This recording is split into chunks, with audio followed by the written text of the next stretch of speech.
Hello बच्चों, कैसे हो। मैं कविंद्र शर्मा, आपका अंग्रेजी का टीचर। आज से आपको प्रखर कक्षा 8 की जो वर्कबुक है उसे रोज़ हल करवाने का प्रयास करूँगा। बच्चों, प्रखर वर्कबुक कोरोना के बाद से ही आपका और आपके पाठ्यक्रम का एक हिस्सा बन चुकी है। लेकिन देखने में ये आता है कि बच्चे इस वर्कबुक को देखकर घबराते हैं और बहुत सारे ऐसी चीज़ें हैं जो बड़ी ही आसान हैं, लेकिन बिना किसी गाइडेंस के उन्हें समझ नहीं पाते हैं।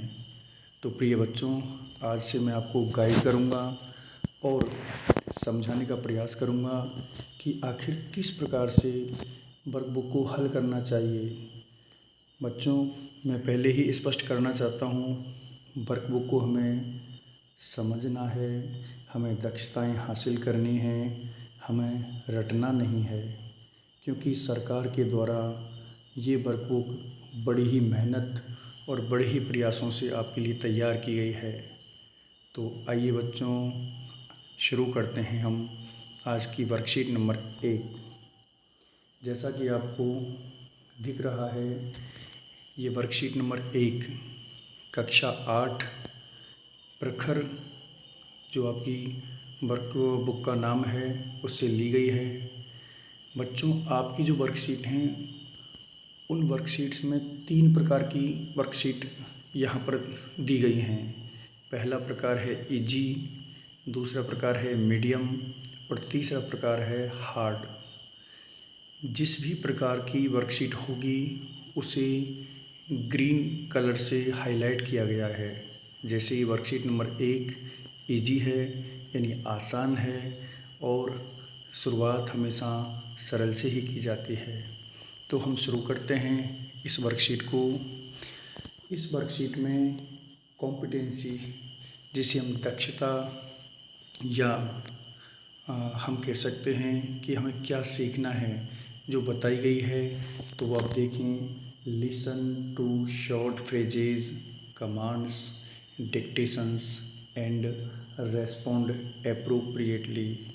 यानी इस वर्कशीट में आपको शॉर्ट फ्रेज, छोटे छोटे वाक्यांश जिसको हम बोलते हैं फ्रेज, इसके अलावा कमांड्स हम आदेश को कह सकते हैं, डिक्टेशंस जिसे हम एक तरह से निर्देश कह सकते हैं, और रेस्पोंड एप्रोप्रिएटली का मतलब आप उचित प्रकार से उनका जवाब दे सकें।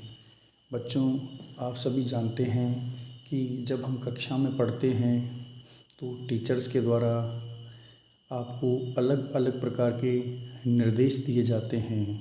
इन सभी निर्देशों को कमांड्स या डिक्टेशंस कहते हैं। जैसे कक्षा में हम कहते हैं स्टैंड अप, यानी आपको खड़े होने को कहा जाए तो आप स्टैंड अप कहते ही आप खड़े हो जाते हो। सिट डाउन, आपको बैठने को कहा जाए तो आप बैठ जाते हो। तो इसी प्रकार बहुत सारे कमांड्स होते हैं, बहुत सारी ऐसे आदेश होते हैं जो हमें नॉर्मल भाषा में समझ में आ जाते हैं, लेकिन जैसे ही अंग्रेजी आती है हम उसे समझ नहीं पाते हैं। बच्चों, यहाँ पहला जो प्रश्न है उसमें आपके सामने लिख रहा है, follow the commands given by your teacher and act them.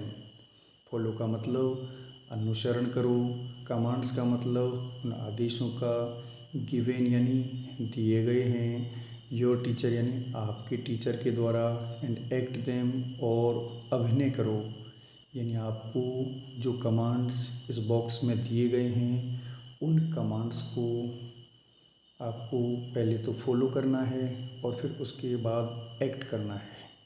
जैसे कि आप देख पा रहे हो, इसमें पहला कमांड है टर्न अराउंड।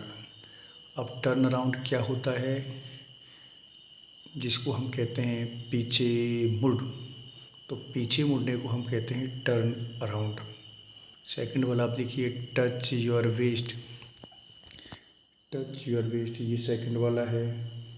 इसका मतलब है कि आप अपनी कमर को अपने हाथों से छुएं। सभी अपनी कमर को जानते हैं। वेस्ट का मतलब कमर होता है, टच का मतलब छूना होता है। तो टच योर वेस्ट मीन्स अपनी कमर को छुएं।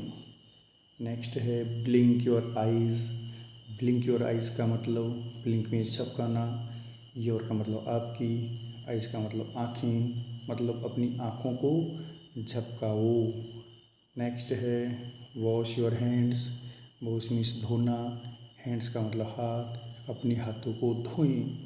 तो यहाँ पर ये जो 4 कमांड हैं इन्हें आपको पहले सुनना है, सुनने के बाद आपको उसकी एक्टिंग करनी है, आपको अभिनय करना है।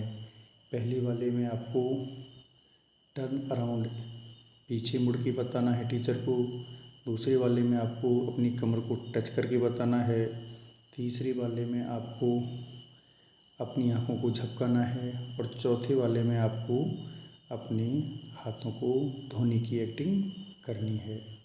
तो बच्चों आपको ये समझ में आया होगा। नेक्स्ट हम आगे बढ़ते हैं। नेक्स्ट में आपको दिखा है shout out and right the correct command in the box. इसमें आपको 4 कमांड्स दिए गए हैं। पहला है close the tap. Close means बंद करना, टैप मीन्स नल, यानी नल को बंद कर दो। आपको चिल्लाकर बोलना है। वेक अप, जाग जाओ। लाइन अप, लाइन में लग जाओ। कवर योर फेस, अपने मुंह को ढक लो। ये 4 कमांड हैं। अब इन चारों कमांड को इन सिचुएशन के आधार पर आपको देखना है। फर्स्ट वाली सिचुएशन जिसमें आपके सामने है प्रीति हैज़ कोल्ड एंड कफ। ये फर्स्ट सेंटेंस है, यानी प्रीति को कफ, कफ मीन्स खांसी है, कोल्ड, कोल्ड मीन्स जुकाम है। यदि किसी को खांसी और जुकाम है तो आप उस व्यक्ति से देखकर सामने वाले को क्या कहोगे? सामने वाला छींकेगा या खांसेगा, और छींकने या खांसने पर हम उसको कहेंगे कवर योर फेस। तो पहले वाले में आपको भरना है कवर योर फेस। जैसा कमांड है उस कमांड की अकॉर्डिंग जैसी सिचुएशन है उस सिचुएशन का मिलान हमें करना है। दूसरे वाले में आप देखिए यू आर वेस्टिंग वाटर। इसका हिंदी अर्थ है आप पानी को व्यर्थ बहा रहे हो। यदि पानी को व्यर्थ बहा रहे हैं तो ऊपर आप 4 ऑप्शन में से देखिए किसको कर सकते हैं। तो इसका राइट आंसर होगा क्लोज द टैप, यानी नल को बंद कर दो। यहाँ तक क्लियर। अब हम आगे बढ़ते हैं बच्चों। तीसरी वाले ऑप्शन में आप देखिए going to school assembly. Going to school assembly यानी जब आप स्कूल की प्रार्थना में जाते हो, प्रार्थना सभा में आप बैठते हो तो आपको किस प्रकार बैठना चाहिए। असेंबली में जब हम जाते हैं तो हमें लाइन में बैठना चाहिए। तो इसका राइट आंसर होगा line up. Next, Varun is getting late for school. Varun यदि स्कूल के लिए लेट हो रहा है तो लेट होने वाले को हम क्या करते हैं, जगाते हैं, उसे बोलते हैं वेकअप, जाग जाओ। इस प्रकार से आपके ये कमांड्स थे। इस कमांड्स को हमने पढ़ा और समझा। यदि आपको ये वर्कशीट समझ में आई, यदि आपको इस वर्कशीट में मेरे द्वारा अच्छे से समझाया गया है तो आप मेरे इस चैनल को लाइक करें, सब्सक्राइब करें और मुझे मोटिवेट करें ताकि मैं आपके लिए फिर से एक नई वर्कशीट तैयार करूं। ये पहली वर्कशीट है, इसमें मैंने अभी आपको उत्तर को नहीं भरा है। यदि आप कमेंट करेंगे और मुझे बताएंगे तो नेक्स्ट वर्कशीट में मैं आपको उत्तर सहित वर्कशीट को अपलोड करूँगा। थैंक यू, धन्यवाद।